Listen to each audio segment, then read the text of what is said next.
All right, let's make sure this mic is on. Looks on. I'm hearing a ring. What am I hearing a ring from? I don't know. Just yeah, there's something wheezing really loud. It's driving me nuts. All right, let's just make sure this is going here. Check, check, check. Looking good. Looking good.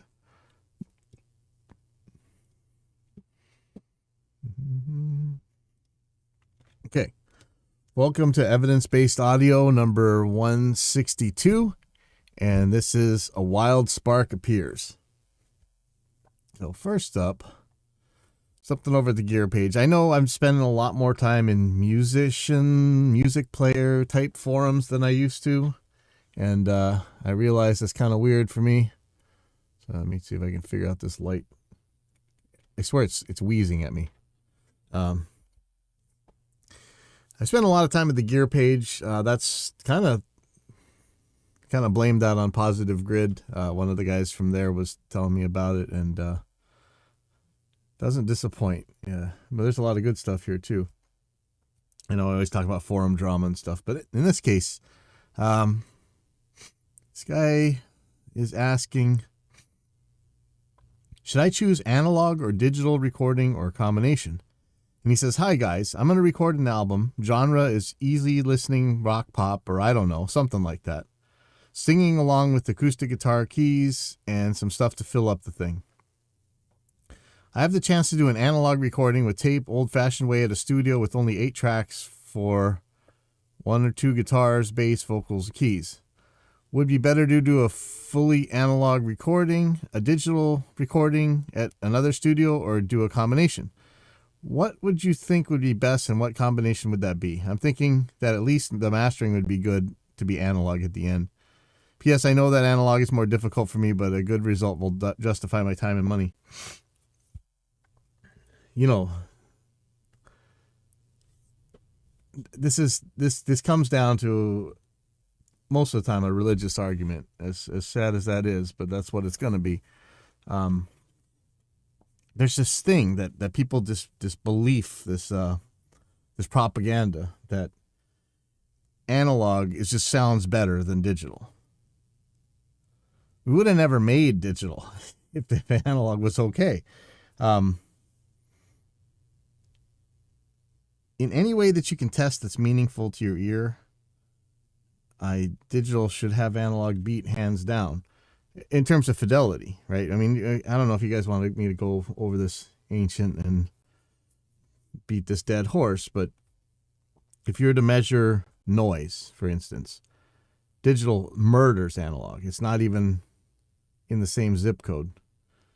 If you want to do dynamic range, because remember, it's not just about noise, it's about how quiet and how loud can you record.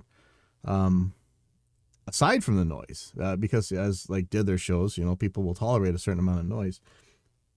But the actual dynamic range from a mosquito burping to a space shuttle taking off, that's, theoretically, that's like 24-bit digital, right?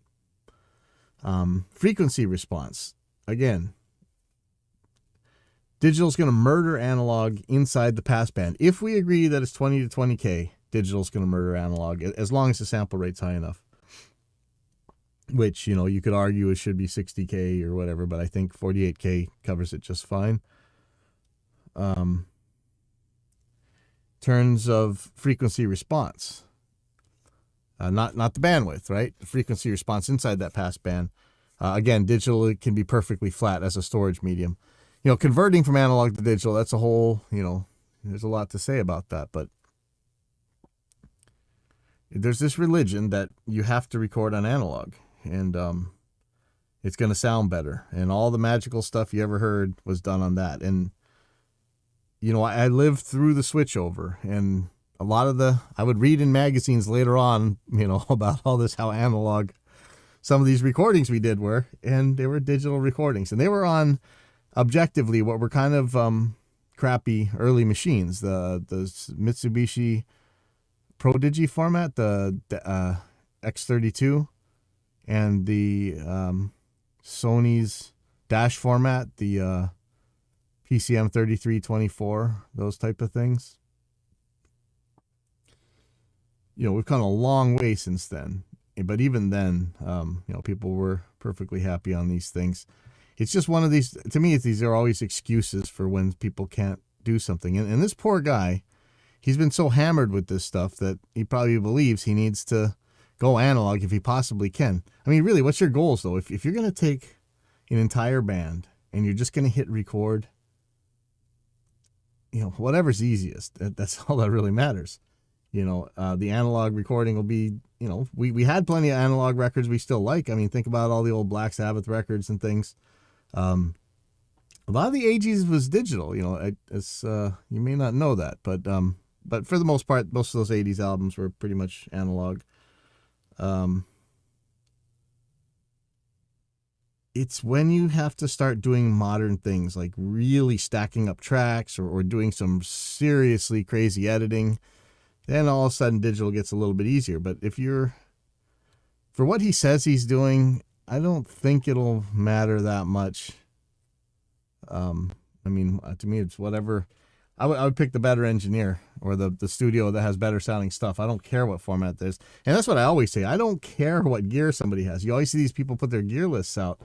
To some clients, that there is actually certain gear that they need or would very much desire. But hey, Vinny Vengeance.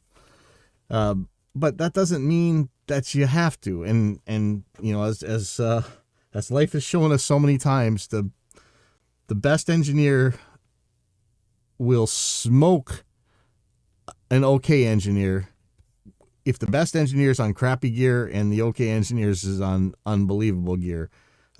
Usually it's going to be the better engineer. So I'd take a listen to what they're doing. Of course, I said don't choose for the sound, because I'm telling you that in all honesty, the digital fidelity wise is going to be better. I guess you could say that maybe you wanted that possible distortion you're getting off a tape, which isn't always all that great, or the special compression you might get off tape, a head bump that you might get off tape. But in terms of fidelity, the digital is going to sound better. So don't choose it for sound. Choose it for the experience. If analog is easier, do it. That's what I said. Somebody else said maybe try both and compare. It always brings this up. Like, how hard is it? You hear a bunch of postmodernists on the forums. Well, you can't actually do a proper ABX test. There's no way to actually compare two things. And, to some degree, when you're talking about quantum mechanics or something, it's true. But for all intents and purposes, and that's why we don't do anecdotes, right? We try and do as statistical as we can. A bunch of passes, a bunch of listens, a bunch of people, and a bunch of formats or whatever. So comparing, it's tricky, and to me it's like ergonomics. If you have a more ergonomic setup, you're just gonna have a better sound because you spent less time trying to make the tools work and more time trying to make the sound in your head come out the speakers. Trying both. Never mind the amount that it's going to cost, but whichever you had the better time with I'm pretty sure is going to sound better. Let's see. What did he say? I think analog is harder.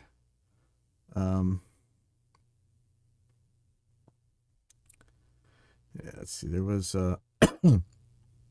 some good advice here from our favorite, right? Miroslav. He's on a lot of different forums here. And one of these days, hopefully, you can tell me actually how you're supposed to say that name. Says to the OP, reading your post, it seems like you're not even sure of what it is you plan to record or what the arrangements and instrumentation will be. And he quoted some stuff to fill up the thing, but yet you're first trying to decide whether to go analog or digital. And it's true. What in the world are you worrying about this crap for before you have your songs figured out? Okay, good. So Charlie, honestly, it's more dependent upon the engineer than the format. Go with the better, more experienced engineer whose record sounds best to your ears. The guy says, if someone else is actually doing it, I don't think it really matters. Depends on the quality of the equipment, skill of the engineer. You won't notice any audible difference. Just go with whatever the engineer wants to use. Good idea. Good idea. We have all these people who talk about like they would go to a heart surgeon and tell them which scalpel to use. It's ridiculous. That'd be a bad idea. Let's see. Somebody says, so Dr. Frankencopter, actually.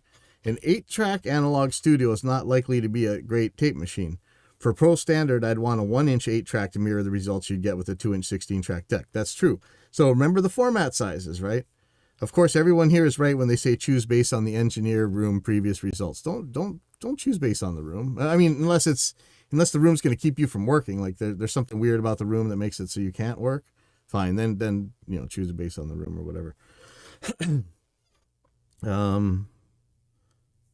Recording to analog with the limited track count is going to force you to do more prep practicing beforehand, as you can't just loop, record, and cherry pick the good parts. That's actually a good thing. Deciding to punch in usually means that you will lose your previous takes, except if you happen to have an extra track available. So decisions need to be made. Again, sometimes that's a good thing. These limitations can be part of what makes the recording special, yes.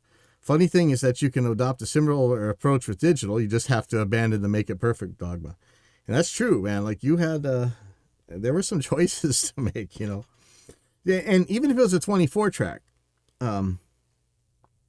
generally you don't trust the 2 outside tracks.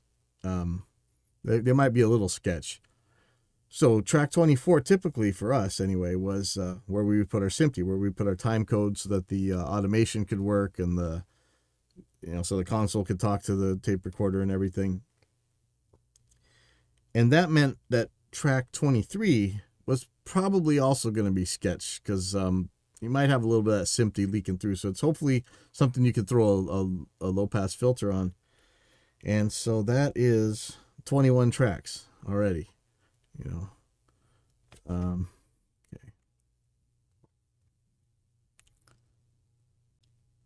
Somebody else agrees. The ease of the recording experience is all that matters in 2022. If an 8-track analog studio is calling to you, do it. I echo the above sentiments. If you're recording yourself, make it as trouble-free as possible. If you're hiring out, buy yourself comfort and confidence. Listen to what the guy's done, and if you're happy with it, that's the guy to use. Forget the format. Totally forget the format, man. Let's see. I thought these were good things that these guys said, and again, I want to talk about, like, I'm always talking about ergonomics. It's really important to me, and I know to some people it doesn't matter. And for like the maybe 3-4 years ago, I kind of started slowing down, but 10 years ago, I was willing to set up an entire computer system just to test stuff out live every time our kids went out and played a show. It was pretty crazy, the setup that we went through, hours of setup. And nowadays, I'm like, just give me the ergonomics. And, the way I have it out in the big room out there, I don't have a picture. Why don't I have pictures handy anymore? The drums and everything are all mic'd up. It's always all ready to go. Like, you just hit some buttons and you are really ready to go. I actually need to fix that up a little bit coming up here. So actually, if somebody can remind me, we'll do that when we can. But anyway, I thought these were some pretty good responses, and that's the thing. Stop worrying about formats when you still got your song to do, and even when your song is done, format probably is not going to matter any. I would, I'm kind of a digital guy. I can't get this right now. Sorry. I should have just turned that off. Sorry. Okay. Let's see. What else do we have here? Okay. We weren't supposed to be talking about this anymore, but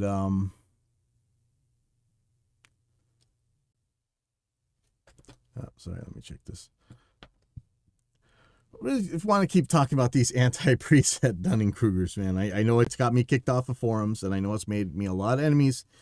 But I'm having to make some presets for a different unit, and people argue that this is a different thing. A preset for a reverb or something is different than a preset for an amplifier system.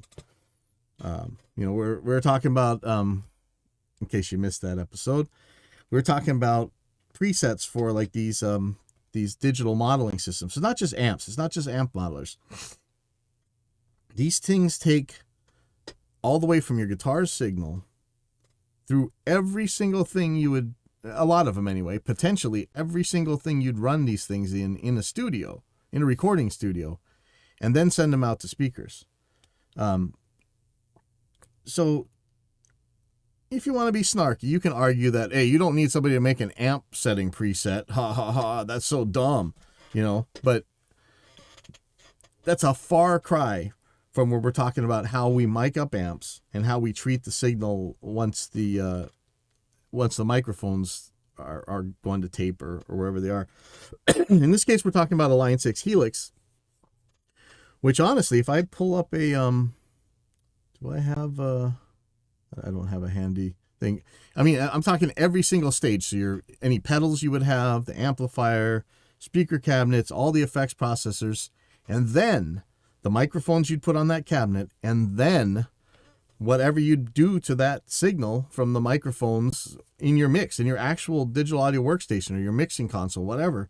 And I'm talking like everything, your high pass and low pass filters, all your mixing decisions, compression, everything. These things carry that. These bullies, and most of them are actually cry bullies, which is even worse, that are talking down to people asking about these things. 99% of them have no clue how that rest of that chain works. So it's just full of crap. But anyway, I don't know how much I have to defend it, but let me just give you an example of this one. Somebody's asking whose preset should I buy? I want to get the most out of my Helix and decided I should buy some presets to gain an understanding on how they use it. Which ones do you recommend? Blah, blah, blah. Then there's some good answers here. But then you get some of them are nice, but some of them are real, almost the gear page level. So somebody's saying, none, to be honest. They're a waste of money and won't sound like you want or expect them to because you don't own the same gear as the guy selling them. You don't play exactly the same, etc. Just start with the cab and amp and move from there. See what pedals your favorite bands use and look up their pedal boards and just make your own patches using those as blueprints. Guess what? Your favorite bands, go look at their amplifiers. Their guitar tech has marked tape spots, everything where the knobs are. There's presets on there. And like we argued on the other episode, your amplifier is a preset. It's already a preset. They decided what tubes went in there. They decided what circuitry went in there. They decided your range of motion. They decided a lot of things that that don't even come close to what you can do in a modeler. So you're already got a preset. So when you're getting all snarky about it, and then this thing about you won't own the same gear and you don't play exactly the same, that's true. However, I've been surprised at how little even something as crazy as a pickup matters when you're trying to get in the ballpark for one of these sounds. And I'm talking like passive pickups, EMGs, EMG 81s, blackouts, almost down to single coils. There's like a Chop Tones made this Metallica preset system. And I'm telling you, when you plug into that, it sounds like it. And it doesn't matter if, like this one's got I don't know if you can see these guitars. This one's got EMGs. That one's got blackouts. I got one with deactivators in it somewhere. And I got regular pickups around. And they all sound pretty damn close. So, I mean, that's just a crap-tastic argument. Let's see. We got, this is so true. Watch videos dialing in the real amps and pedals. It generally translates well to the Helix. Yes. However, he's asking for a starting point. And for somebody like me who doesn't use a lot of these low gain amps, I have no idea what you guys like them to sound like. So it'd be nice to have a starting point. There's nothing wrong with that. And if you messed up your OSB, oh, your OBS. Yeah. Anyway, let's see. They talk about some other guys that know what they're doing here.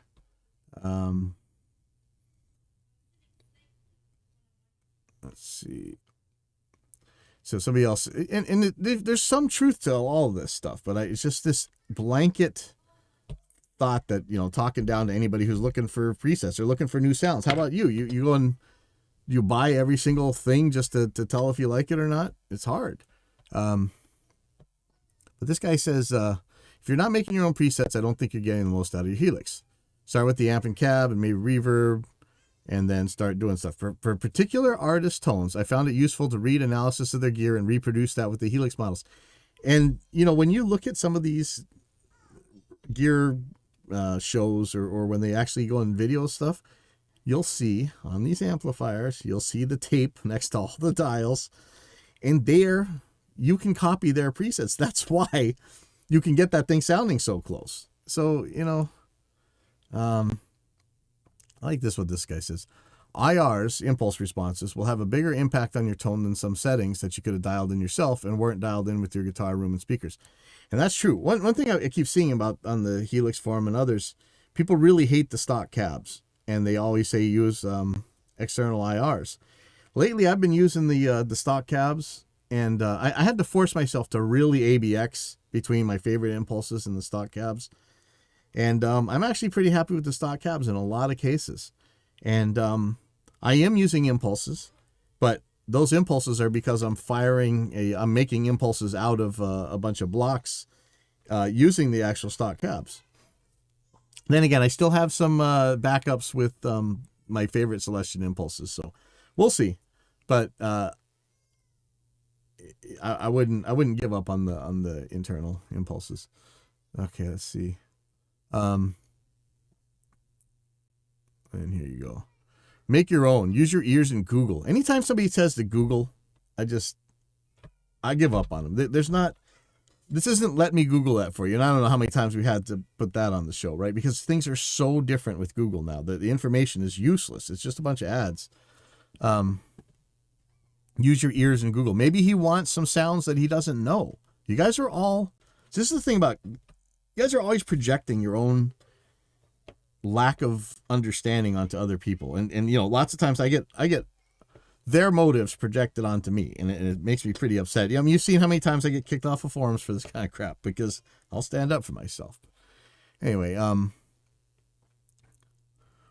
so this guy's saying it was generally useless. Whether free or paid, most presets out there have the amp and cab settings not too far from stock values. Use these, whatever. I haven't seen that. And that's what I was trying to figure out, how people use those to make the amps feel and sound better. Well, there you go. Let's see about Glenn DeLune. Okay, somebody else. Don't start with an amp at complete 12 o'clock on each sider and find an IR with the tone you like. Then adjust presence, treble, mids, bass, gain, and master volume in that order. Spend money on IRs, not presets. So again, IR is a preset, man. As much as you guys, this is the best part. As much as you Dunning-Kruger guitar players give me crap about stuff, and you talk about all this IR stuff, you know who you're talking to, right? I was the one who did this first. I know I don't mention this very often, but it was either me or Beam Sonic that did the very first cabinet impulses. So we've been doing this since forever. If we thought, that's the be all end all, that's it. We made these presets for you. You're using my preset. So there you go. Smart ass. Here's another one. IRs are more important than the actual amp presets. That's the majority of tone. No. What if you got a thing where you're doing a pitch shifting thing like Steve Vai's Ballerina 1224 or whatever? I don't care what IR you have. You're not going to make it sound like that. You need a harmonizer. That's what the guy's talking about. You guys are it's like you assume stuff and then you build the straw man and you attack it. But it doesn't do you any good. Another guy, 100%. I had $40 spent on a pack of Ownhammer heavy hitter IRs and transform things. You don't need to be a metal player to appreciate these either. Ownhammer was in that same early impulse response club, right? Caps Lock, Noise Vault. Let's see. Switching to Ownhammer's IRs.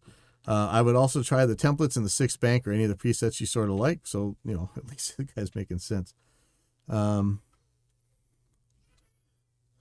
There's actually some good answers, but I'm just so tired of this. Let's see, what do we got here? I mean, you could go on any of these things. It doesn't have to be Reddit or the Gear page or whatever, but you're going to see piles of these.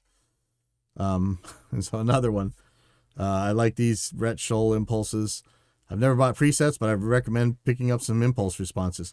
So one of the things that you can kind of tell from all this, as much as, now these guys most of these guys weren't that bad, but for people to say, get this impulse response, get this impulse response, get this impulse response.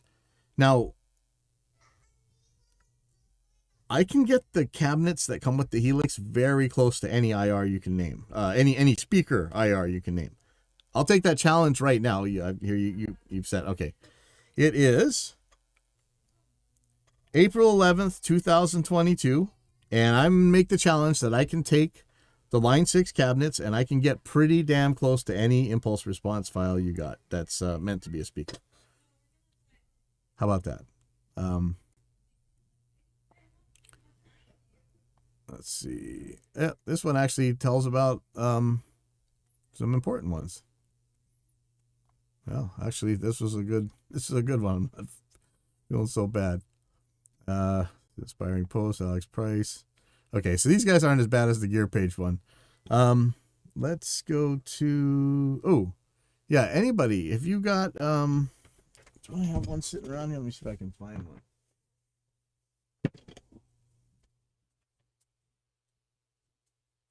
Not it. Right, give me a second.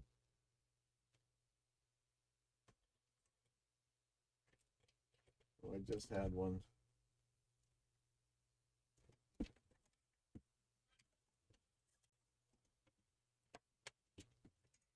Yep, here it is. Right, I gotta clean this up.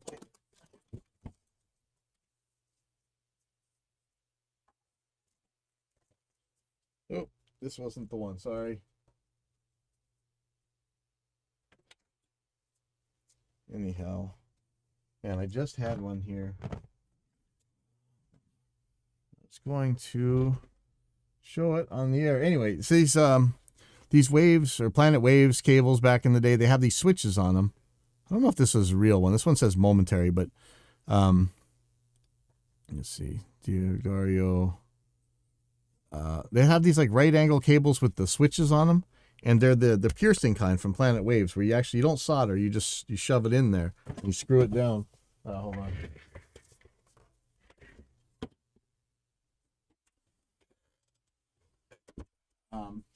They're like the pressure ones. Is there a way to take them apart? Because the switches always seem to fail. You know, I spray them, and people say just send it back to Planet Waves. I don't even know if those guys are in business anymore, and I would feel bad because these cables have been in service for quite a long time, and they're still going. So, if anybody knows how to take these kind of, not this kind, where is it? Let's find one. Latching, shorting, order, inch jack, guitar. How about that? Let's find one.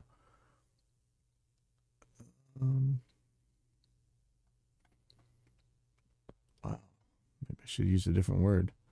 So this is pretty much it here. Oh, it's hot today.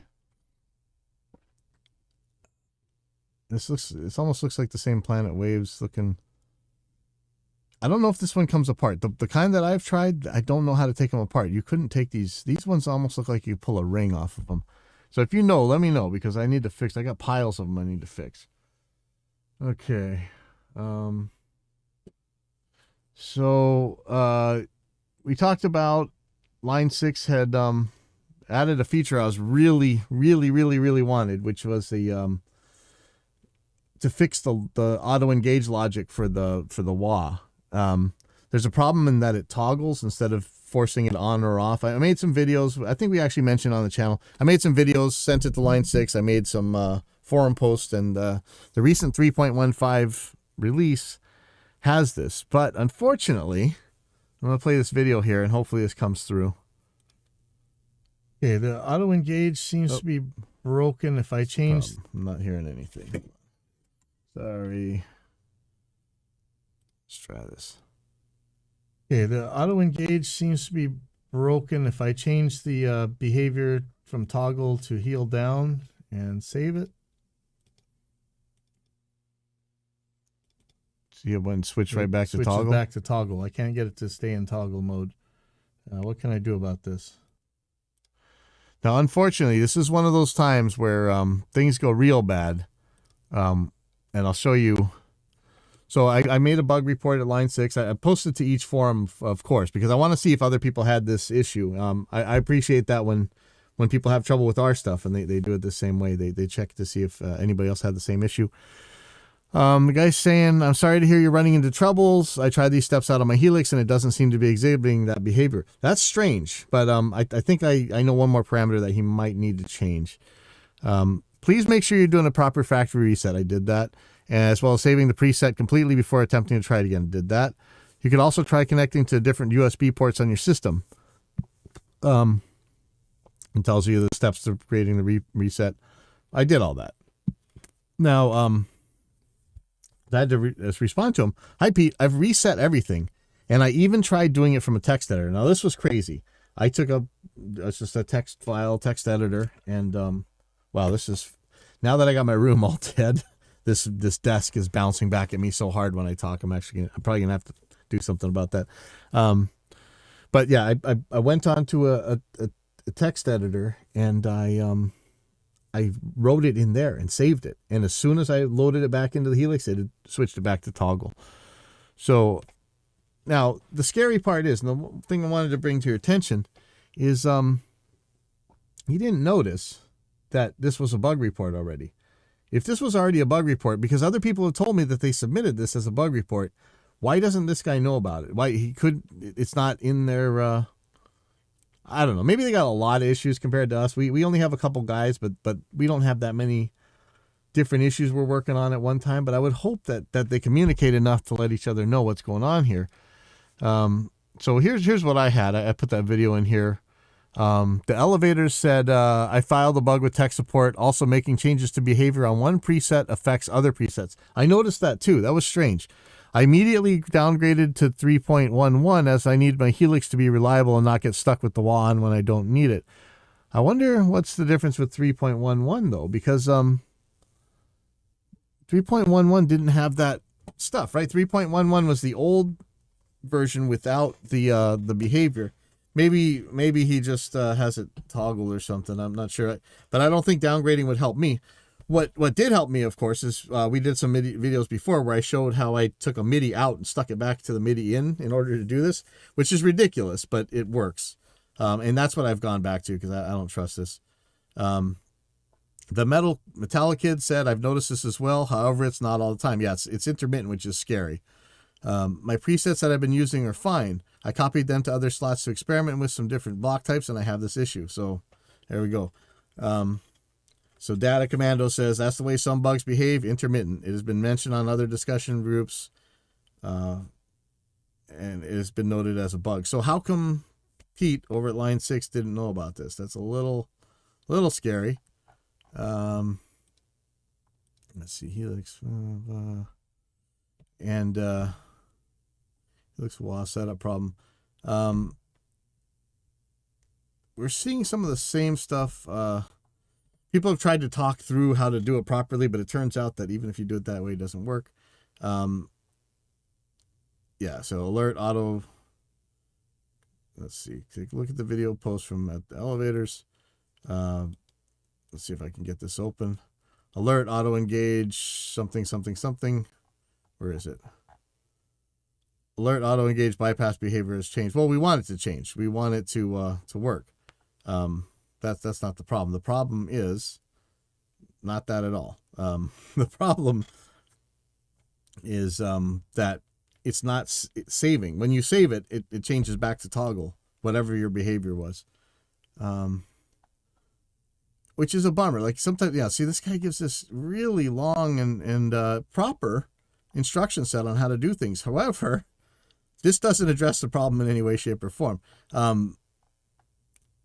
This is hard because this is an intermittent problem, and those are never any fun. So let me.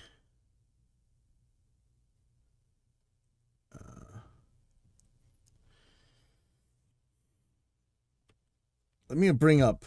I remember last week. What's the show is called? Like I Told You So. It's a dongle. Well, Universal Audio. So I'll go back through this. Let me go to page 1 here. I'll read you the news from Safe Space. Universal Audio announces UAD Spark UAD X native subscription service. Universal Audio has announced UADX native, allowing users to equip their DAWs with select UAD2 plugins without the need for DSP hardware that was previously required. And so what does this mean? You can run your UAD plugs native. There's been so many claims that, there's some magical DSP in here, or it can't be done on a computer. You bring a computer to its knees. 20 years ago, we heard this stuff. And even back then, I was convinced that it ate way more CPU to run this thing on this fake ass video card than it would to just run native plugins. And since then, in the years since then, we've had plugins that run both on the UAD1 or UAD2 or whatever these things are called now, and on native. And you could run a bajillion of them native. So we can forget that. They can't sound any different because people are complaining they nulled since back then. And it's a dongle. And I understand that as a, you're spending a lot of money making the software and stuff. So yeah, you want to have a way to protect it. But let's not pretend it's not a dongle. This stuff, this was pathetic. You buy these things to plug, they're dongles, man. I mean, you want to run more plugs, get a more powerful computer, Not these things that are going to be out of date. How you can even stick one of the old ones in, like a Magma chassis or something? It's pathetic. But anyways, so somebody asked how many samples of latency. I guess people are running this now, so they're out there in the wild. He's saying 86 samples. I can't test anymore out of the studio. I might be wrong. But it was better, less latency than the same plug running on the DSP card. And I am not going to doubt that. I think going over to that card and back, it's a problem. It was a huge problem in the early days. But remember, I've got some bias from 20 years ago when Justin offered to fix the damn drivers for these things way back in the day, because they never really worked, the UAD1 anyway. And they turned them down. I mean, what does that say about how you care about your customers? That's kind of crazy. But better, less latency than the same plugin running on the DSP card. That tells you everything. But even 86 samples, I don't want any latency. But I know sometimes you got to have some, but I don't want any if you don't have to. And so these guys are all arguing about how much it costs to move it over and stuff. But I think the more important thing, it was a dongle, and I told you so. I'm glad to see this. It looks like they're going to give, if you own so you still have to have the hardware, as far as I know. But you're going to be able to use these things, or they're going to give you whatever ones you have on the hardware to give you on native, I think, which will be kind of nice. And all of a sudden you might want to use these things, but you know what? I don't want to buy the card. I don't want to carry a dongle around. I don't want some outdated, overpriced thing that I have to plug into my computer and hope that it works and hope it connects to you on the internet and all this stuff. I know I don't like these subscriptions. I know a lot of people don't like subscriptions, but if you really love these plugins, which is apparently a lot of you do, I don't really, I think maybe, what is the subscription price? Let's take a look. Let's go find out. UAD Spark. Okay. UAD plugin subscription. Is this going to be one of those ones where they don't tell you how much it costs? I mean, it looks cool. Ooh, virtual instruments. And no price. Where's the price? Choose plan. Let's just see what happens here. $150 a year. Listen, compared to buying those stupid cards, if you don't have to have the card, which I think you do, but if you don't have to, $150 a year, it's nothing to pay for these plugins if you really like them. $20 a month, again, nothing to pay for these plugins if you really like them. So I guess let's hear from some of you guys out in the wild that are using this. I don't really have anything else this week. I've been doing a lot of building, and we're getting there. But I'll see you next week.